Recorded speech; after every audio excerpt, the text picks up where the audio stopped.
बहुत ही सुंदर तरीके से समझाया।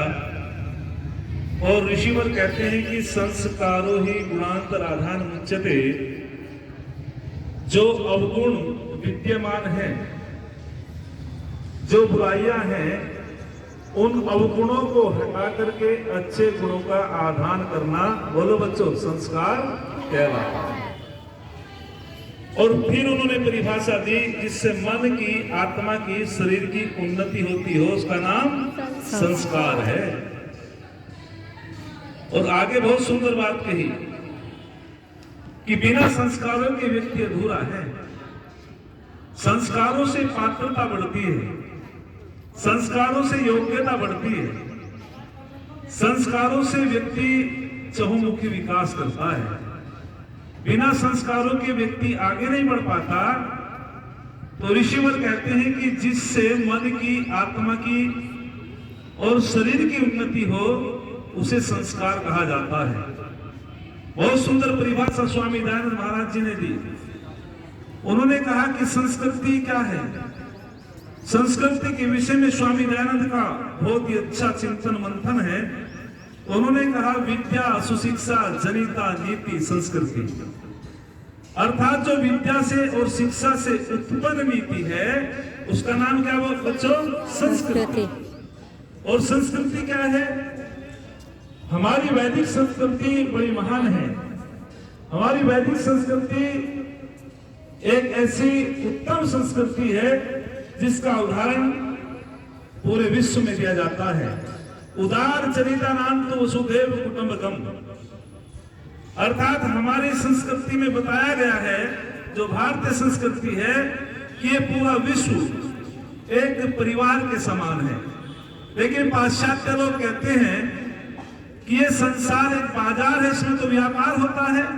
लेकिन हमारी वैदिक संस्कृति कहती है, भारतीय संस्कृति कहती है कि ये पूरा संसार परिवार है और बाजार में व्यापार होता है और परिवार में प्यार होता है, परिवार में प्यार होता है।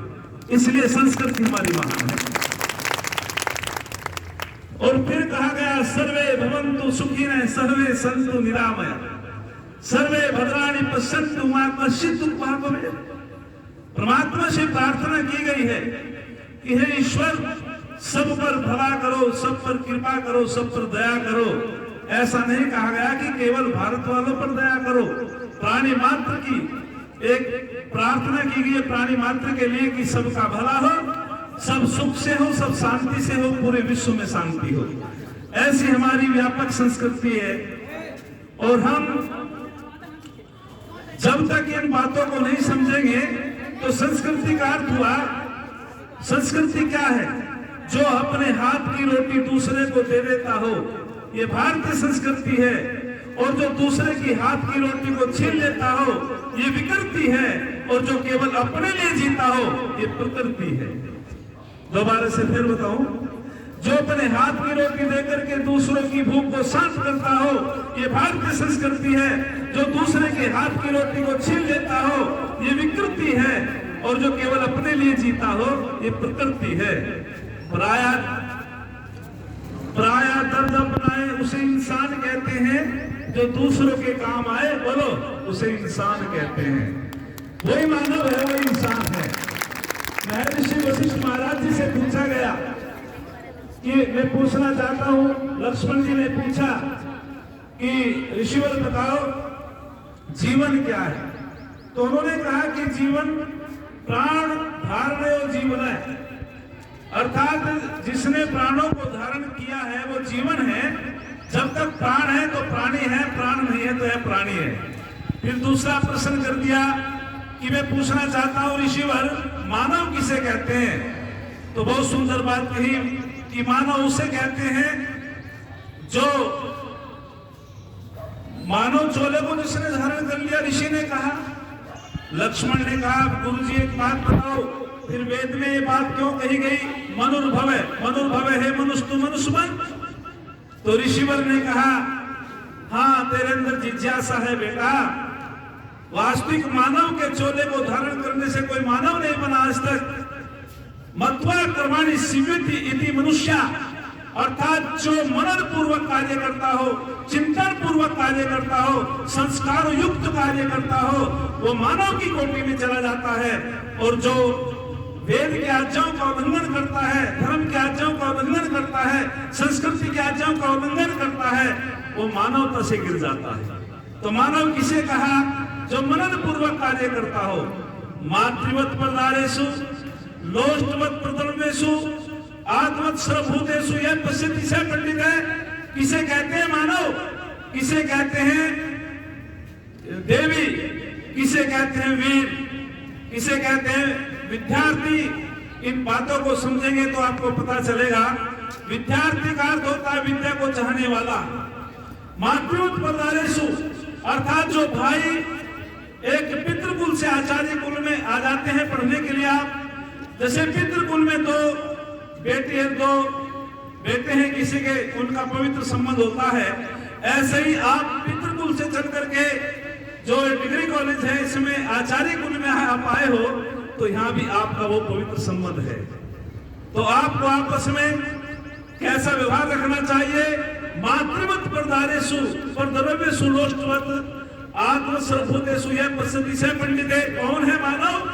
जो अपनी माँ की आयु की जितनी महिला है उनको माँ का सम्मान देता हो, जो अपनी बहन की आयु की जितनी बहन है उनको बहन जैसा सम्मान देता हो, जो अपने भाई की आयु के जितने भाई हैं उनको भाई का सम्मान देती हो, इसी का नाम धर्म है, इसी का नाम महत्व है, इसी का नाम संस्कृति है। हमें बड़े पवित्र विचारधाराओं से अपने व्यवहार को रखना चाहिए। आगे बहुत सुंदर बात कही कि जो मनन पूर्वक कार्य करता है वो मानव की कोटि में आ जाता है। तो बच्चों, मैं आपको इतना संदेश देना चाहता हूं, बिना शिक्षा के सर्वांगीण विकास नहीं हो सकता। और स्वामी दयानंद ने कहा था कि इस दुनिया में दो सबसे बड़े शत्रु हैं, अविद्या और गरीबी। जी सब कहां गए मनीष जी? इस दुनिया में सबसे बड़े दो शत्रु हैं, अविद्या और गरीबी। अविद्या दूर होती है विद्वानों की संगति से और गरीबी दूर होती है पुरुषार्थ करने से, मेहनत करने से। तो हम सभी को अविद्या दूर करनी है तो आपको विद्या ग्रहण करनी पड़ेगी, आचार्यों की संगति करनी पड़ेगी, और गरीबी दूर करनी है तो मेहनत करनी पड़ेगी, और मेहनत करने वाला आगे बढ़ जाता है। कहते हैं कि अपना मुकद्दर जो स्वयं है बनाते, दुनिया उनकी धुरी पर घूमती है। अपना मुकद्दर जो स्वयं है बनाते, दुनिया उनकी धुरी पर घूमती है। मेहनत ही जिनका धर्म कर्म है, सफलता उनके चरण चूमती है, सफलता उनके चरण चूमती है। जो अपने जीवन में संस्कारों को लेकर के मेहनत करता है, निश्चित रूप में उसको सफलता मिलती है। लेकिन जो किस्मत को कोसते रहते हैं, कुछ नहीं करते, तो वे क्या कहते हैं? ये आपको बहुत अच्छी बात मैं बताने जा रहा हूं। जो कर्म नहीं करते, पुरुषार्थ नहीं करते, और वे किस्मत को कोसते रहते हैं। लोग डूबते हैं अपने आप, समुद्र को दोष देते हैं। लोग डूबते हैं अपने आप, समुद्र को दोष देते हैं। मंजिल न मिलने पर किस्मत को दोष देते हैं। अरे खुद तो संभल करके चलते नहीं, यदि लग जाए ठोकरे तो पत्थर को दोष देते हैं, यदि लग जाए ठोकरे तो पत्थर को दोष देते हैं। हमें खुद पुरुषार्थ करना चाहिए। एक बार महात्मा विदुर के पास एक व्यक्ति पहुंचा, उसने कहा कि मनुष्य का उद्देश्य क्या है, मानव का उद्देश्य क्या है? तो उन्होंने कहा कि मानव का उद्देश्य तो बहुत बड़ा है, धर्म अर्थ काम मोक्ष है। बोले मोक्ष कैसे मिलेगा? ईश्वर की भक्ति से, ईश्वर की उपासना से। बोले मेरा मन परमात्मा की भक्ति में नहीं लगता। बोले देश की भक्ति कर। बोले देश की भक्ति में भी नहीं लगता। उन्होंने कहा तो फिर आपको समाज की सेवा करनी चाहिए। वो भी पूरा पहुंचा हुआ व्यक्ति था, उसने कहा मेरा मन समाज की सेवा में भी नहीं लगता। तो महात्मा विदुर ने फिर एक बात कही थी कि जो ना परमात्मा की उपासना कर सकता है, ना राष्ट्र की भक्ति कर सकता है, ना समाज की सेवा कर सकता है, ना गरीबों का सहयोग कर सकता है, ऐसे व्यक्ति के गले में पत्थर बांध करके डुबो देना चाहिए। वो फिर कुछ नहीं है भाई। वो तो आहार निद्रा भय मैथुनम से सामान्य में तत्व सुविधा क्या कमाल की बात कहते हैं शास्त्रकार, मानव किसे कहते हैं? आहार निद्रा दैमैथुनम च सामान्य में पशु नराणाम। अरे ये 4 काम तो पशु भी करते हैं अध्यक्ष महोदय। शास्त्रकार कहता है कि 4 काम तो पशु भी करते हैं। पशु भी सोता है, मनुष्य भी सोता है। पशु भी आहार करता है, मनुष्य भी आहार करता है। मनुष्यों को भी डर लगता है, पशुओं को भी डर लगता है। मनुष्य भी संतान पैदा करते हैं, पशु भी संतान पैदा करते हैं। फिर विशेषता है क्या? यदि यही कार्य आज तक मानव करता रहा तो फिर मानव की विशेषता क्या? तो बहुत सुंदर बात कही, धर्मेण हीना पशु भी समाना, ज्ञानेन हीना पशु भी समाना। अर्थात जो विद्या से विहीन है वो पशु के समान हो जाते हैं, और जो धर्म से गिर जाते हैं वे पशु के समान हो जाते हैं। धर्म शब्द का मतलब क्या है? जिस कार्य के करने में भय लज्जा शंका उत्पन्न हो उसका नाम धर्म होता है, और जिस कार्य के करने में भय लज्जा शंका उत्पन्न होती हो उसका नाम अधर्म होता है, पाप होता है। तो धर्म का मतलब मेरा उस वाले धर्म से नहीं भाई। धर्म एक व्यापक शब्द है। कौन से धर्म से मेरा मतलब है?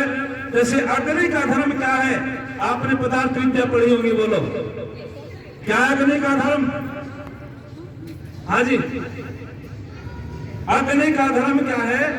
उष्णता, गर्मी प्रदान करना। जल का धर्म है शीतलता, वायु का धर्म है गति। ऐसे ही मानव का धर्म है दया।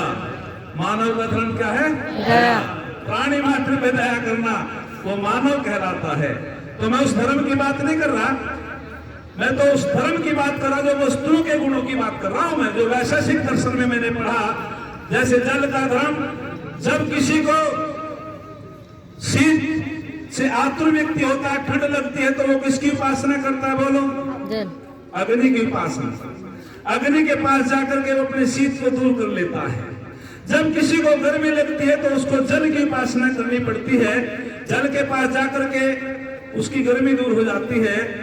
और दुखों से दूर बचने के लिए हमको किसकी उपासना करनी चाहिए? परमपिता परमात्मा की, क्योंकि वो परमात्मा सुख स्वरूप है, दुखों से बचाने वाला है। ऐसे ईश्वर की हमको उपासना करनी चाहिए। तो अधिक न बोलते हुए मैं आपको ये संदेश देना चाहता हूँ। ये कुछ भाग में बना दें 5-5 मिनट। मैं आपको संदेश देना चाहता हूं कि आपको जो यहाँ उत्साहित किया जाएगा, आप अपने जीवन में